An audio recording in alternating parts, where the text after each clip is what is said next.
Welcome back, you guys. We are here at the New World Championship presented by Dynamic Discs in Jacksonville, Florida.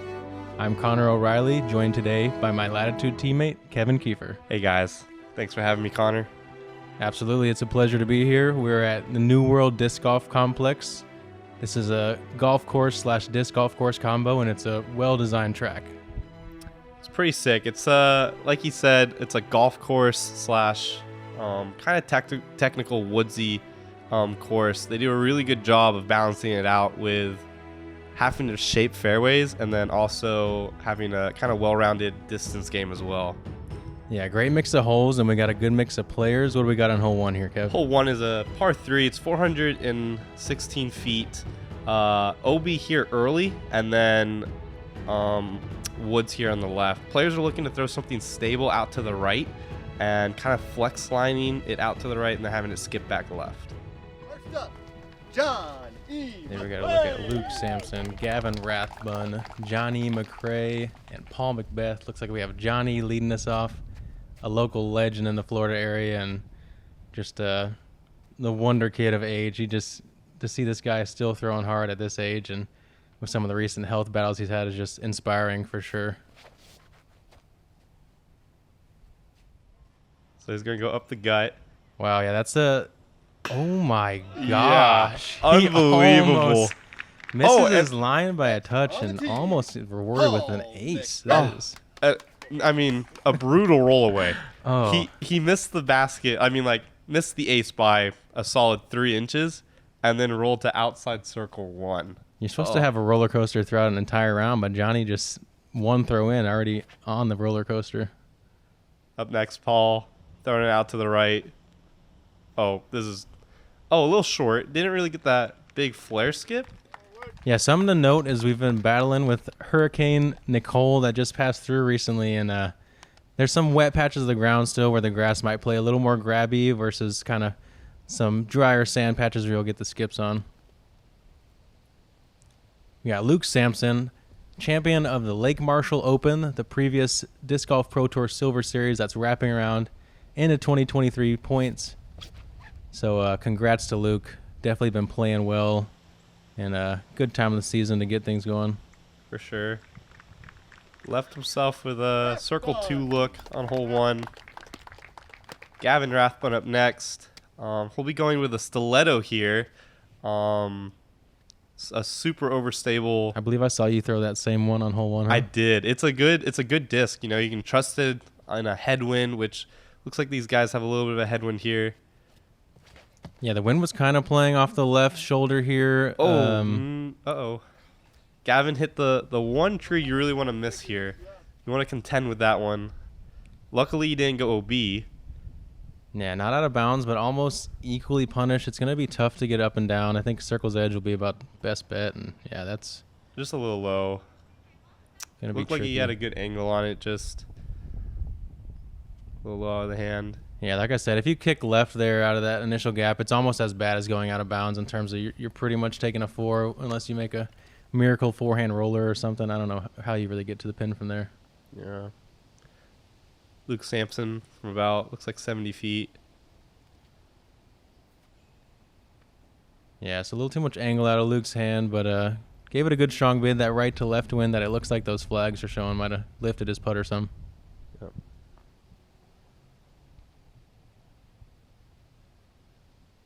Here we got Paul McBeth, who just recently purchased a property in Jacksonville area, so kind of a new hometown kid almost, and starting off with a pretty sweet putt on hole 1. Yeah. Wow, from deep inside circle 2. And now JohnE, after a very unfortunate roll away. Oh, and just unfortunate. A little low there, but par on hole 1 isn't terrible. Yeah, I might have been thinking that right to left would lift him, so wanted to err on the side of putting it low, but just didn't quite commit there. Luke cleaning up his par save. JohnE has this left for par.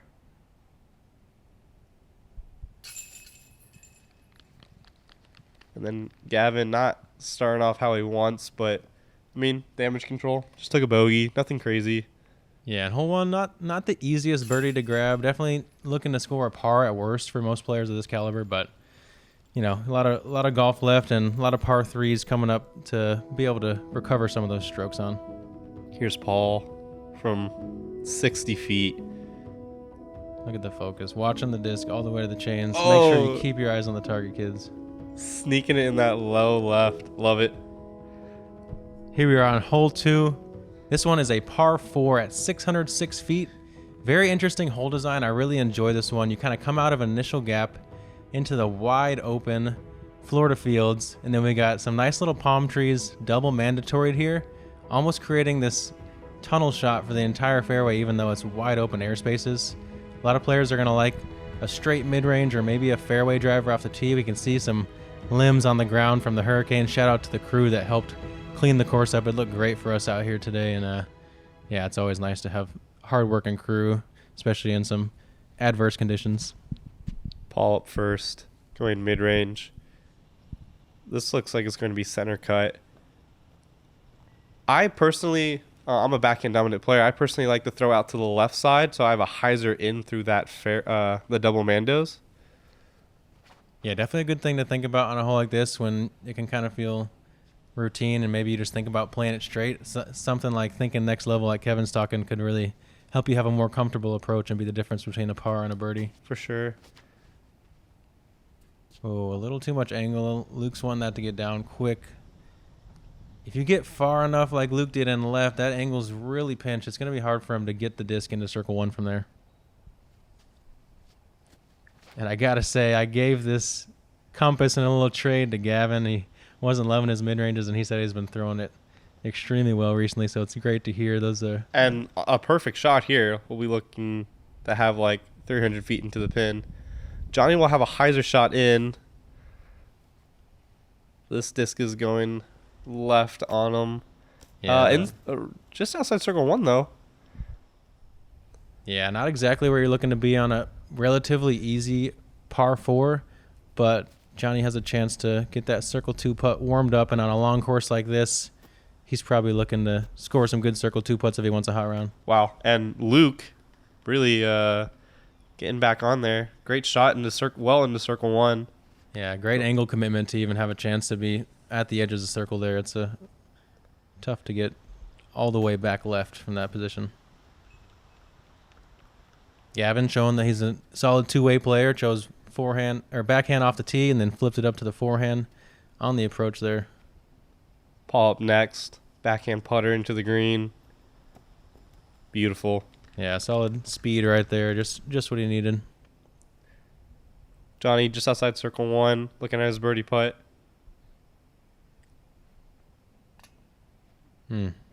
That one he committed, got it a little high, but the top of these baskets can be a bit punishing, and he's sitting at about 27 feet. A little low. Yeah, didn't quite come out the hand as clean as he'd like there. See if Gavin can get these birdie looks going. Good birdie from Gavin. Good bounce back after hole 1.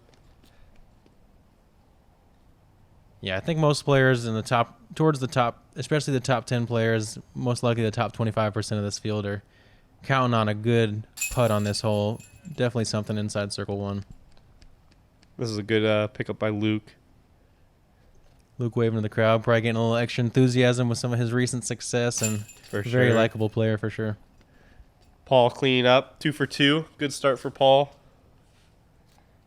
Yeah, Paul gets a nice textbook tap in there. Was able to kind of get the putter warm on hole 1, and we know the kind of damage he can do if he's feeling dialed off the tee and on the greens. It's scary. Yeah. Get a little slow-mo of Gavin here. Look at that follow through. Points all the way into the heart of the chains. Love it. Yeah, you can see the focus on his face. Sometimes what happens with your face, you don't exactly control in those moments. A little tongue out for Gavin might be his thing. Hole 3 is a par 3. It is 304. Players are looking to either go hyzer skip around the right side, or a sidearm into this green, or a straight backhand into this green. I think this is the easiest hole on the course, and that's just short. I mean, it's not extremely technical. The biggest problem on this hole is probably the low ceiling off the tee. Yeah, like Kevin said, it played as the easiest hole. It really offers all the options depending on what you're most comfortable with, and Oh my goodness, Paul going with that sidearm. And a little flare skip right in front of the basket to about 20 feet. Yeah, if you feel really comfortable with the forehand, that feels like the cleanest line here, just with the low ceiling off the tee. The backhand has to test Ooh, that low ceiling a little more, and Gavin sliding that one up there. Nice. that was Luke, sorry. I Yeah. believe. Gavin up next going this right side gap. Wow, I love it. We've gotten 3 different routes now. Gavin going the skip. Oh, it's perfect. Yeah, and you're seeing part of why this hole played as the easiest hole. Like we said, the players can kind of attack it however they feel most comfortable that day. Now, JohnE has had some fireworks on this hole before. Aced it. Oh, it looks like maybe he was going for that little inside hyzer to play towards the big oak tree, left side of the circle putt, but gets held up. Yeah, I got caught up early. Little scramble action now. Nice and high. But yeah, pretty much almost no chance from there other than kind of a prayer. This is Luke's comebacker for birdie here. Great Yeah, putt. nice putt there from Luke. Those are the type of putts that can really get a round going, and grabbing some birdies on that early stretch of the course is going to help you once you hit the middle section with a lot of those longer, more challenging holes. Paul, 3 for 3 now. Cleaning up his birdie look.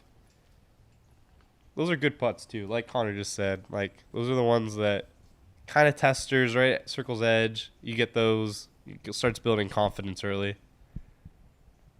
Yeah, I think if you can stay clean from that range for a few holes to start, you start feeling like that basket just gets bigger and bigger. Yeah. Gavin, good bounce back again, you know, just completely forgetting and erasing that bogey. JohnE cleaning up his scramble there. Yeah, slow start for JohnE. He's got to make sure to stay patient. Just try to take it one shot at a time. You don't want to try to grab too much on this course because it can come to bite you. Good putt, Luke. All right, through 3 holes, we have Isaac and Paul and Ezra all perfect. Holy cow, we have a couple of people who are looks perfect like we have through 3. 7 players, 3 through 3. Going to a quick commercial break. My name's Garrett Gerthy. People may know me as Double G, and I've been making Double G craft jerky since I was 16 years old. Whether I'm at home or on the road, Double G craft jerky is the snack that I go for. I've actually found myself eating Double G craft jerky on my long drives to the next tournament. We all know Double G's got a big arm, but he's also got a big heart. Every bag of Double G jerky that you buy supports children's disc golf and goes to a great cause. You can find Double G craft jerky at doublegjerky.com.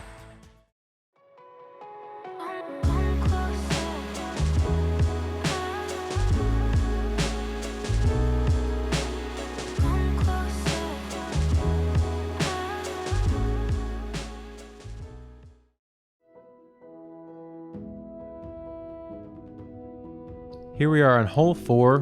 We have another one of our more technical looking par 3s. Tight gap off the tee, at least for this course. 354 feet, so it's going to be a long mid-range for most players. The more powerful players might touch on a overstable putter that they can slam on, or you might see a couple of guys going for that touchy fairway. Nice red mulch on this elevated green. Really a great touch for the aesthetics. It makes this hole very beautiful.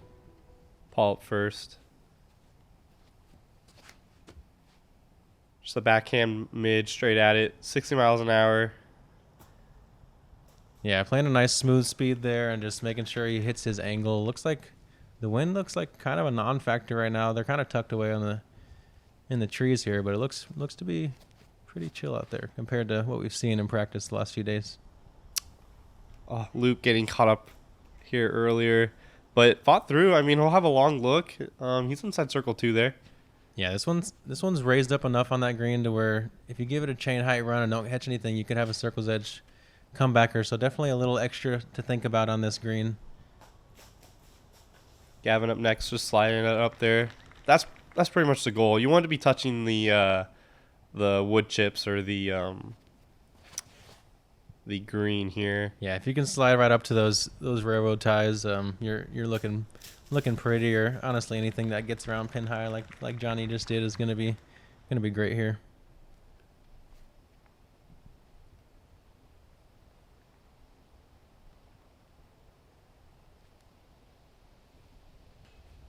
Just a little too much hyzer on a couple of those long putts for Luke early. Let's look for him to flatten that out and give it a better chance coming into the rest of the round.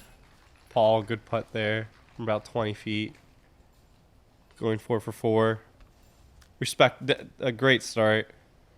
Yeah, Paul making it look really casual the way he tends to do at times. Gavin for the turkey. Dead center. Great putt, Gavin. Great bounce back. Good composure. Yeah, starting off your tournament with a bogey sometimes can feel like, really, man? Like, we're starting off on this foot, so for him to be able to Just buckle pedal to the down, metal yeah. now. JohnE with a good birdie. Get things back on track. Yeah, JohnE able to see that disc go on the basket, kind of take a breath and try to settle himself into this round. Luke to clean up his par. Yeah, no doubt there. Look at this smooth form from Paul. Some of these low ceiling par threes, sometimes when I'm throwing these shots, I almost try to mimic Paul McBeth the way he crouches down and throws those lasers. Hole 5, par 3, 380 feet. You can either go up the straight, narrow gap with like a fairway, flip it up in the middle, or you can try this right side gap, kind of similar to hole 1. Crank over something overstable, let it flex out to the right, and then skip back. One of the harder one of the harder holes on the course. Definitely not a must get. Bonus birdie aspect to it. Paul's up first. Yeah, played right around the middle of the pack difficulty-wise, but in terms of getting the birdie, it's definitely up there for one of the hardest. It's kind of hard to bogey it. You really have to throw multiple bad shots, but the birdie is a top-level shot for sure. And Paul puts it pin high, a little bit past pin high, just outside circle 1, giving him a chance. See if that putter's still hot. Gavin up next. Ooh, looks like he just had a little too much height come out on that one, but he fights through, and he's going to have some kind of a jump putt from there.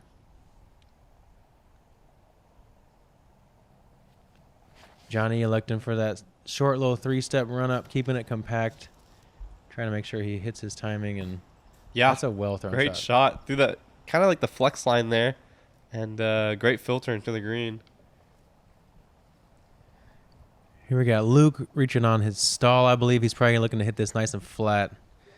Trying to catch a little edge and ride left, but just a little too low from Luke there. Oh, I like the line. I feel like that disc was going to come out of it. Yeah, he had another foot or two of height. He's probably having a couple little soft skips left, and circle's edge versus circle 2's edge. Yep.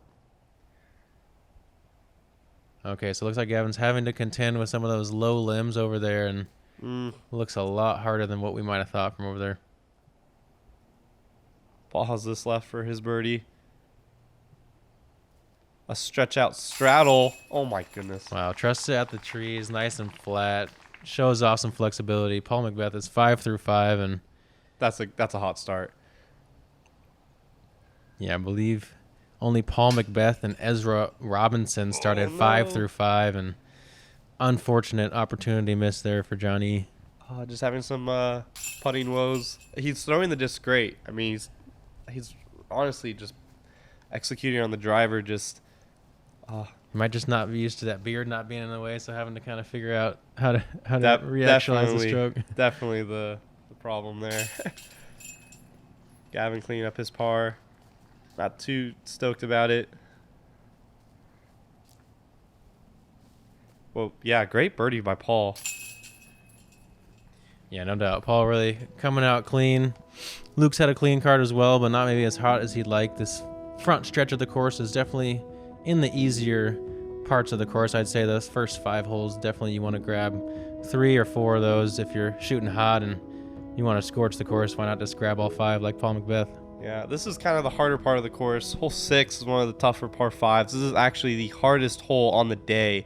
It's 1,100 feet, and you're gonna go sidearm off the tee. Everything on the left of this cart path is OB, so as aggressive as you can off the tee, and then push your second shot to about 50 feet short of this OB creek, and then attack from there. As close as you can get to this OB creek makes this hole as easy as it possibly can be, but a lot of OB, very difficult to keep it in bounds. Yeah, this one you're looking, like Kevin said, to play that left to right moving shot off the tee. It kind of pinches the distance you can throw the way that out of bounds cart path comes in, and then that second shot you can get aggressive with the driver and, like he said, challenge that creek, or you can play a little straighter and more simple and maybe give yourself about upper 400s in. But Yeah, par is good on this hole as well. yeah, no doubt. This is great from Paul. We'll have about 500 feet from there up into where he wants to be for the landing zone. Gavin hangs this wide. This is gonna test that out of bounds, and he absolutely finds it, you guys. It looked like it just flipped up a little bit for him. If he just held out on hyzer the whole time, Yeah, that's better a results. unfortunate error. This tee shot is definitely the easiest part of this hole, I'd say. So definitely Yeah. Gavin's probably kicking himself after that one. Hopefully he can take a breath and recover and leave with nothing worse than maybe a single bogey, possibly just a par. And JohnE being a stellar turnover game himself with a great backhand, throws the big turnover. Yeah, you see Luke really set that hyzer angle with his body and hits that pine tree, but it bounces off it nicely. He should have a clean swing at least. Distance to the pin is 900 feet, Wow. so he's got a lot left on this bone. Yeah, he's looking to just push it up towards that tree line on the right and fade just in front of it. And Oh, he pushed it just a little too far. He's going to be really pinched from there. yeah, he's pretty much going to be forced to lay up from there unless he's kind of getting a bit reckless, I'd say. Luke playing that stall again, like I said, at the tree line, hoping to fade in front, and this looks good.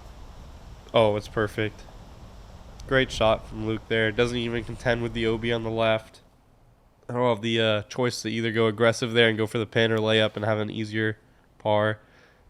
Yeah, Luke will be somewhere in that about 450-ish range where you're looking to play a super long fairway driver or maybe a softer distance driver into that green. Paul's in a perfect position here to be aggressive. This has to get down. The fairway here is really fast. Yeah, and just the way it slopes gently from the right to the left down there, if the disc is too high, it just doesn't have the ground to catch it, so it just continues to fade left. Gavin actually has a route here. Oh, that one doesn't look like it has. Oh, wow. Okay, it's turning in the mid-flight, but it looks like it's fading early, and it's going to be another out of bounds for Gavin here. Definitely a bit of a nightmare hole. Let's see if he can clean it up and try to really make sure he hunkers down and gets this round revived. JohnE looking to just pitch up to the landing zone here. That's perfect. He'll probably have about 300 feet into the green from there. Yeah, he'll probably play a backhand turnover. I'm pretty positive. Luke electing to go forehand here. Once again, showing you how much body angle he's putting onto that disc so he can try to stretch up a straighter distance driver on a lot of hyzer. It's a good shot from Luke. Paul 368 into the green. There's OB left on the green, so the mistake here is probably to the right, airing it out to the right. Looks like a soft fairway driver shot from Paul right there, and he's going to catch that a little short. He's got a circle's edge putt. This is one of those putts that, you know, his putter's been on fire all day, so does he keep it going even after his first chink in the armor, or does he let this one slip? This is JohnE for his up shot for par. Well thrown. Yeah, and something to note, in the past, this cart path on the left here coming into the green has played as the out of bounds line, but the course design has opened it up a little bit coming into this green, which I think was a really good change. It created a little more reward for going for it and made the hole, I think, kind of bait you a little more, but still be nice and challenging.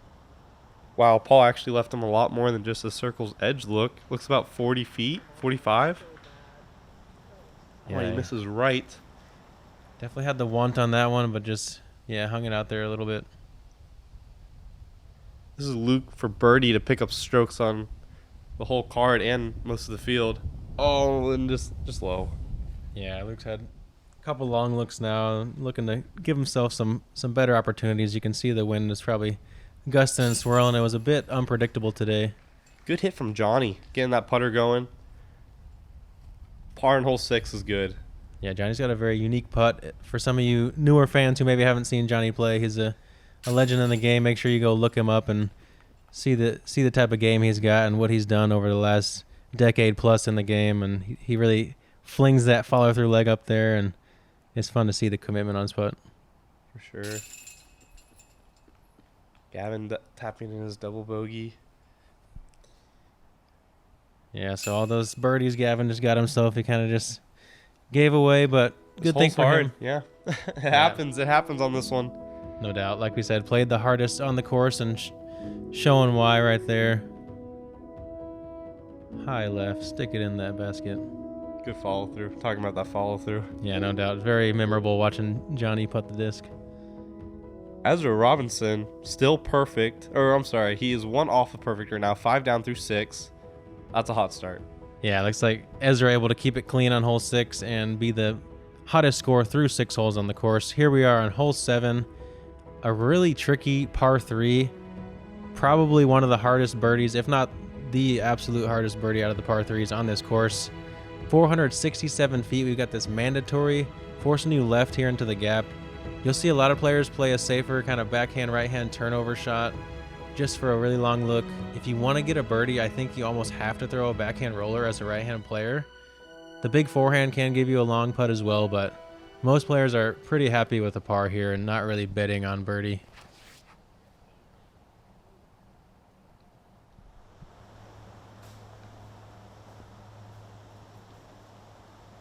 Good shot from JohnE. This hole is very difficult, like Connor was saying, and I'll have a long look for birdie from there. Luke opting to go sidearm here, 65 miles an hour. Great shot. That's all you're really asking for is just a look at it. It's a very difficult hole. Yeah, the forehand doesn't get much closer than that unless you really test that mandatory tree, but it's not really worth it here. Paul, after going perfect through 5 with the bogey on 6, let's see him bounce back. He goes backhand roller here. That looks like a good line. Just doesn't quite flip up fast enough, but it's such a fine line to be able to get this one all the way to the pin. You'll see most shots that go on the ground kind of wind up in the stuff long. Whoa, Gavin goes high, turnover roller shot, 70 miles an hour. Showing some of that lively arm that Gavin has, and oh my goodness, he has absolutely pured this line. That is go past the basket on hole 7 is almost never. It's amazing. probably almost never happened. I mean, that log on the right, I feel like is where you'll see most of the good rollers end up. But yeah, that's so cool for Gavin to be able to execute a drive like that. And now JohnE, oh my goodness, JohnE from deep. Yeah, typically if you see a birdie on this hole, it's going to be from circle 2 or maybe even just outside of it.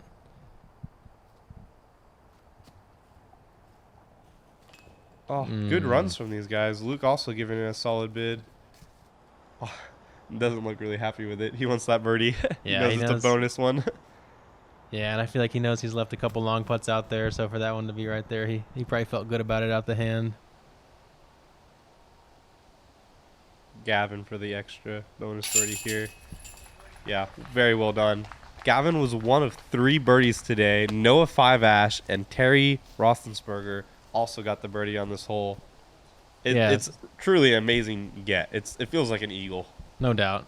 And yeah, like Noah, impressive power. Gavin, also impressive power. Terry probably finessed a really good line. Some of you guys might not know Terry, but he was a full-time touring player last year and definitely has tons of skills. Luke tapping in par is going to be almost par for the course on that hole. Like we said, only 3 birdies today out of a pretty solid field. So not a hole you're counting on, but one that you're definitely able to build some momentum on if you can grab it.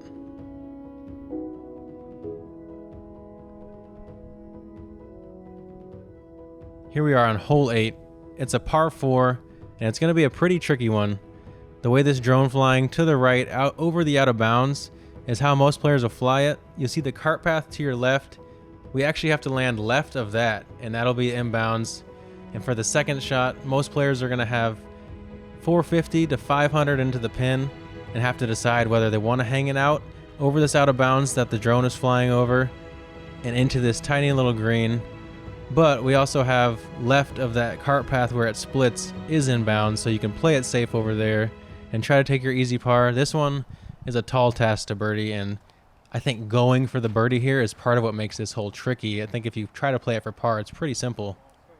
Yeah, the mistake is to throw it left.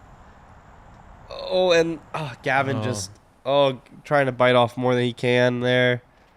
Yeah, you really have to hug your drive inside here the way JohnE has, and make sure you give it the height because yeah, if you want to get the distance, you got to give it a chance and throw it real high to get it all the way back over to the left. Yeah, I think the way this one baits you is you need to throw it low to get the distance, but you have to throw it high to get left. So finding the right medium is the tricky part here. For sure. Luke, that was a great shot. Yeah, that's a really good drive there from Luke. You're going to see him having an opportunity to make a decision on how aggressive he wants to get. Paul going very overstable here. Yeah, and Paul did a good job of getting that one up in the air so it could fade left and almost too far left. That's going to be tricky from over there. Looks like he might be on the backside of it, so he'll be having an opportunity to throw relatively clean shot. Yeah, we'll just see how much he can get momentum with his run up there. And Gavin playing that same stiletto again. Nice overstable option, just trying to get up there and take a bogey, but he's going to have to throw a really good fourth shot to do it. Still a very tough shot into the green there. And, oh no, this is turned over. Yeah, that was definitely obstructed from his backswing there. Yeah, and like I said, I feel like if Paul would have just swallowed the bullet and said, I'm okay with par here, this hole wouldn't have been too hard. But where this hole gets really tough is when you go for that birdie, and especially having a cramped run up the way Paul did. Oh. Great shot from JohnE.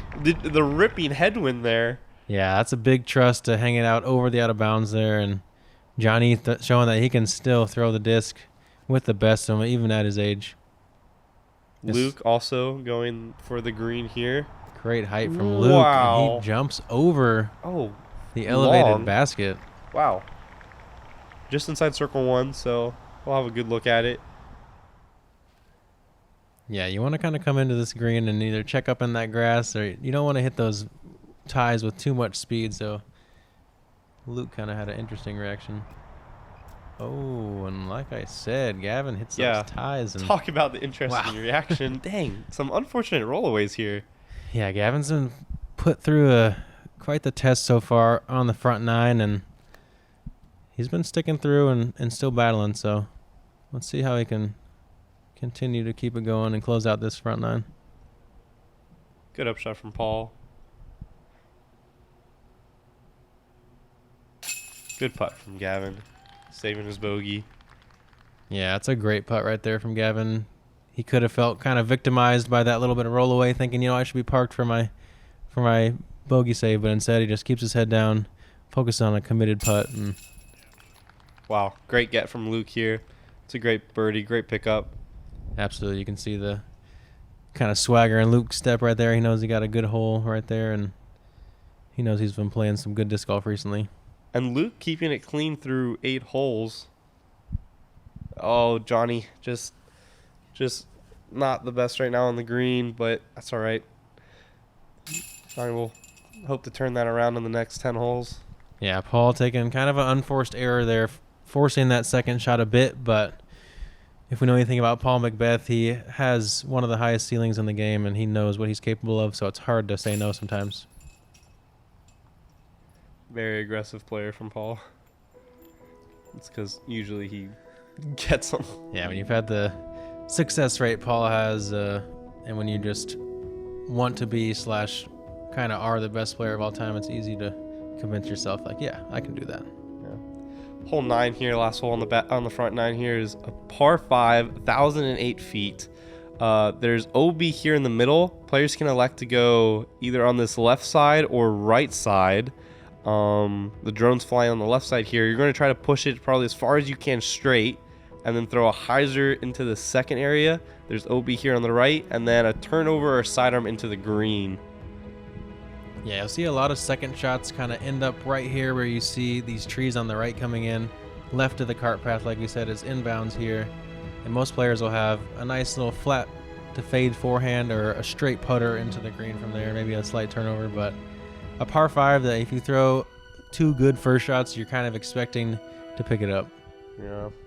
one of the windier holes on the course too. It's right by a highway, so a lot of wind comes off the road there. Yeah, windy can be a little distracting. Luke puts a move on this. We had a great tailwind setup today, maybe a little bit off our left shoulder. That was helping us kind of just bomb on the disc at whatever angle and height we wanted to. Luke Yeah. in perfect position, 530 off the tee. JohnE up next. JohnE showing you guys how to put a move on the disc with that quick spin he's got. Yeah, a little short and left of where he wants to be, but he's still going to be able to score a birdie from there if he throws 2 good shots. Gavin going the roller play. It was a great play. 76 miles per hour. It didn't really look like he was trying too hard. So Gavin displaying the power he has. Gavin 2 years ago put on a very impressive disc golf pro tour season. Has been battling back from an injury he had and starting to regain that confidence in his arm, and you see it right there. 572 off the tee. That's amazing. He'll actually have an opportunity to go for eagle there if he can put down another similar roller to that. Yeah, no doubt. Then Paul up next. Just routine. Great shot from Paul. Maybe a little pinch, but he'll have like a turnover into the... No, he's fine. He's past the corner. Yeah, he got far enough to where, yeah, you could get a little further left maybe, but honestly, he'll be able to pick a number of angles from there. JohnE up next. JohnE playing it at these trees, hoping it fades, and he's going to need some ground action here. And he gets Perfect. Right in front of the trees. We'll have about 300 left into the pin. Maybe a little turnover putter shot. Well executed. Paul up next. Flat and low from Paul. Maybe not quite the turn he wanted, but it's low enough to where it's not going to be able to skip off to the left to that tree line. It's a good shot.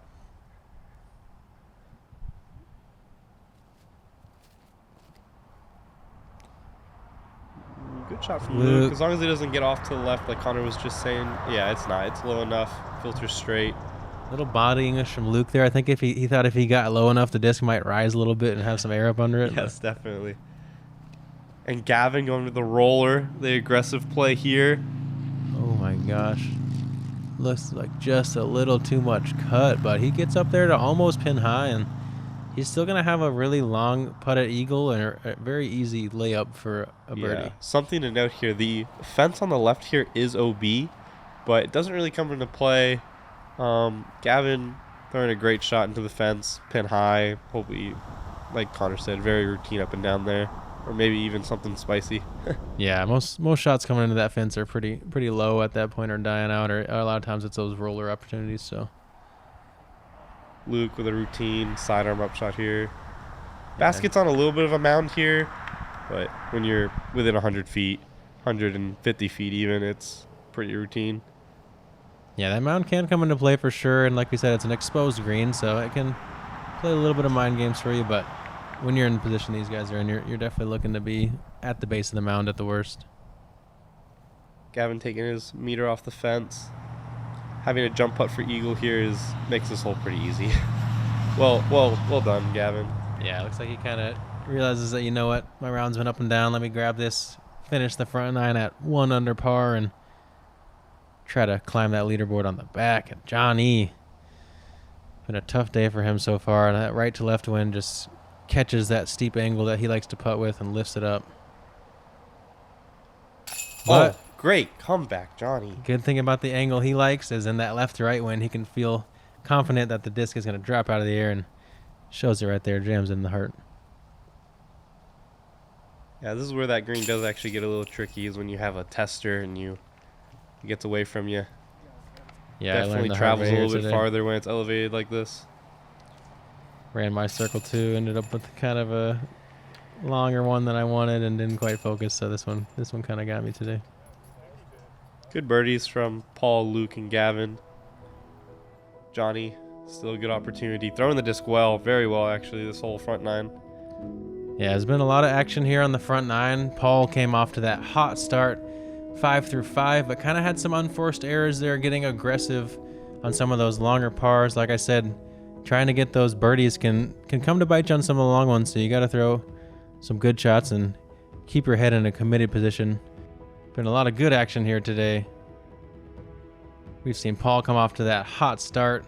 Kind of had some unforced errors there in the middle, though. Luke has had a solid round, kept it clean. JohnE looking to get it going. Gavin's been really up and down, and as we see that Robinson brothers at the top of the leaderboard, 6 down through 9. Garrett Gerthy also up there at 5. Some other names you might not know of as well, being a more local tournament. Thanks for you guys for joining us for the front 9, and make sure you tune in for the back.